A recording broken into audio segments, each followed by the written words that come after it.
এত সুন্দর ফুল। আর আস্তে আস্তে দেখতে পাচ্ছেন আমাদের খাটটা দেখে বুঝতে পাচ্ছেন এটা আমাদের ফুলসজ্জার রাতের খাট। তো সবাই ভাবছেন নিশ্চয় কি এই খাটের এইভাবে এতটা ভিডিও আলাদাভাবে দেওয়ার কি দরকার ছিল। হ্যাঁ, কোনোই দরকার ছিল না, কিন্তু কিছু কথা আছে এর পিছনে যেটা হয়তো আমার বলার খুব দরকার।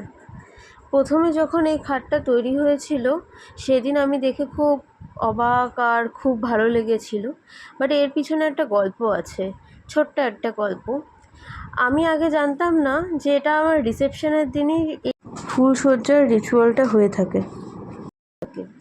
তো যথারীতি আমি আমার রিসেপশনের দিন দুপুর 4টের সময় আমি জানতে পারি কি এরকম কিছু একটা রিচুয়াল আছে এই দিনই। তো আমি আমার বরকে বলি, হ্যাঁ আমার লাগবে, আমার খুব এরকম ফুলের খুব শখ, আর আমি জানি এটা মানে আসল ফুল দিয়ে করা হয়, তো আমার খুব ইচ্ছা যে এরকম কিছু একটা হোক আমার জন্য। আর সেই দিন কিন্তু আমাদের এনগেজমেন্ট। আমার মেকআপ আর্টিস্ট 3টের সময় চলে এসেছে, আমি মেকআপ করছি, ফোনে ফোনে বলেছি কি আমার এরকম কিছু চাই। তারপর কিছুক্ষণের মধ্যে আমার বর বাড়িতে এসে দেখে কি এখনও কিচ্ছু রেডি হয়নি। তারপর ও খুব চিন্তায় পড়ে যায় কি করবে। আর আমরা থাকি নিউ টাউনের কাছেই, এখানে প্রত্যেকটা গলিতে এরকম ফুলের কোনো দোকান নেই, খুব রেয়ার অ্যাক্সেস মল আর কিছু কিছু জায়গা ছাড়া সব জায়গায় ফুল পাওয়া যায় না। আর ওর কাছে শুধুমাত্র 6 ঘন্টা ছিল, এর মধ্যে রিসেপশনের লোকও আসছে আর ওকে রেডিও করতে হবে খাটো। অনেককে কল করে অনলাইনে কি এখানে পাওয়া যাবে কিনা, ওখানে পাওয়া যাবে কিনা, অ্যাভেলেবেল আছে কিনা। তো সবাই ওকে এটাই বলতে থাকে কি আর মাত্র 3-4 ঘন্টা 5 ঘন্টার মধ্যে কি করে করবো, আর তখন বিকাল হয়ে গেছে, ফুলটা শুকিয়ে যাচ্ছে সব জায়গা থেকে। আর এত ফুল আপনি দেখতেই পাচ্ছেন এত সুন্দর সুন্দর, এই আমার উপরটাতে ছিল, মাঝখানে আর ওই ধারের দিকেও ছিল। সো এত ফুল এইটুকু সময়ের মধ্যে কি করে পাবে, আর তাজা ফুল লাগবে। তারপর শেষ পর্যন্ত সে একজনের খোঁজ পায়, সে ওনাকে বলে কি হ্যাঁ এটা তো খুব মুশকিল, আমরা তাও ব্যবস্থা করছি কিছুভাবে। সে নিউ টাউনের এখানেই থাকতো, একজন ফুল বিক্রেতা।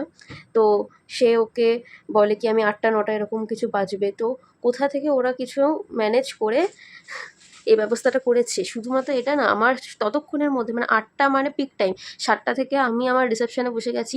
ওর মেকআপ করা ছিল, ও লাস্টে এসে জাস্ট একটু টাচ আপ করেই ও জাস্ট বসে গেছে। রিসেপশনে গিয়ে আমার নিচে আমার মা বাবা আসছিলো, আমার ফ্যামিলি মেম্বার আসছিলো, তাদেরকে রিসিভ করা থেকে শুরু করে আমি কিন্তু কিচ্ছু বুঝতে পারিনি যে এইগুলো সব ওই করছে। তারপর আমার মা বাবা আসে, তাদেরকে খুব ভালো করে আপ্যায়নও করতে থাকে। তো তারপর আমি না ভুলেও গেছি কি এরকম কোনো একটা ব্যাপার আছে, আমি বলেছিলাম ফুলের ব্যাপার না তো এরকম একটা রিচুয়াল আছে, সেটাও আমি ভুলে গেছিলাম। কারণ কি রিসেপশন মানে অনেক বড় দিন, মানে বিয়ের মতোই ব্যাপার। সবাই আসে, সবাইকে একটু দেখাশোনা করতে হয়, সব জিনিসপত্র খাবার দাবার ঠিক করে হচ্ছে কিনা, তার মধ্যে আমার মাথায় একদমই নেই কি দুপুরবেলা এরকম কিছু হয়েছিল।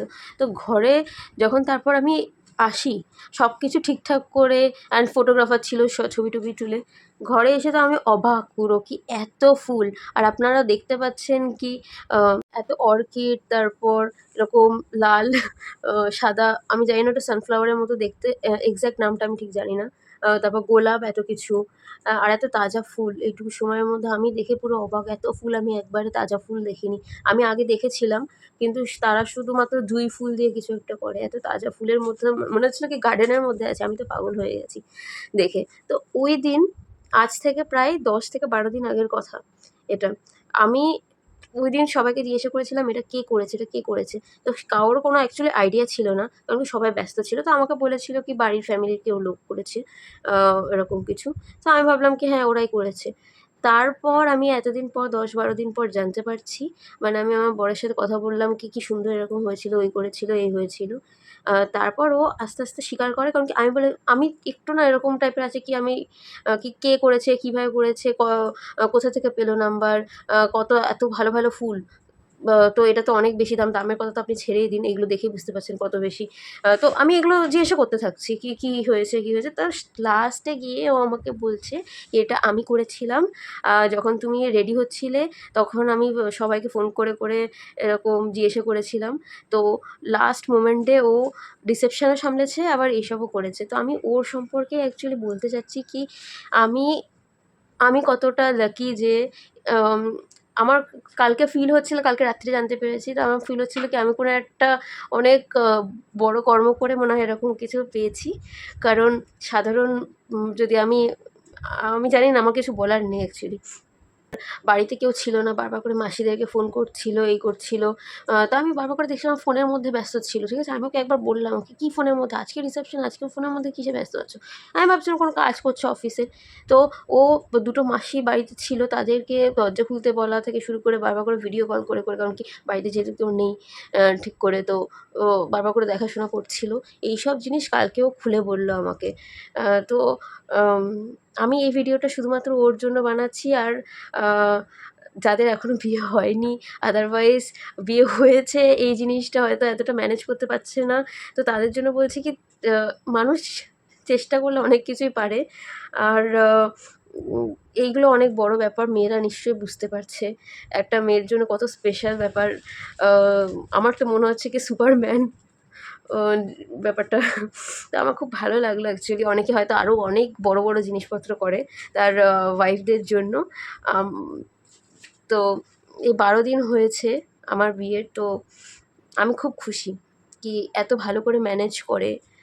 আম এর আমি ভগবানের কাছে কামনা করি যারা আমার ভিডিও দেখছে তারা যেন এরকমই বর, সবাই এরকমই বর পায়। আ এটাই আমার কামনা। এইভাবে আমি আমার ভিডিওটা শেষ করছি। আমি এরকমই কিছু আপনাদের জন্য ভিডিও নিয়ে আসবো। এটা আমার মাই লাইফ চ্যানেল। তো আমি আমার জীবনের প্রত্যেকটা মুহূর্ত, প্রত্যেকটা ইমোশন তুলে ধরার চেষ্টা করি। হয়তো ঠিকঠাক মানে ল্যাঙ্গুয়েজে তুলে ধরতে পারি না। কিন্তু যারা আমার ইউটিউব চ্যানেলটা ফলো করে, সেখানে আমি পুরোপুরি পিওরভাবে আমি যেরকম, আমি যেটা ফিল করি, আমি যেটা দেখি, যেটা খাই, যেটা পড়ছি, সেইগুলো সব কিছু শেয়ার করার চেষ্টা করি। যদি মানুষের জীবনে কিছু পরিবর্তন হয় আম এই ভিডিওটা দেখে, আ তার কারোর মানে বয়ফ্রেন্ড যেই হোক না কেন, তারাও বুঝতে পারবে কি কত কিছু করা যায়। আ তো তার জন্যই আমার ভিডিও করা। আম আর আপনারা আমার ভিডিও দেখতে থাকুন। যদি ভালো লাগে তো লাইক, শেয়ার, কমেন্ট প্লিজ করবেন।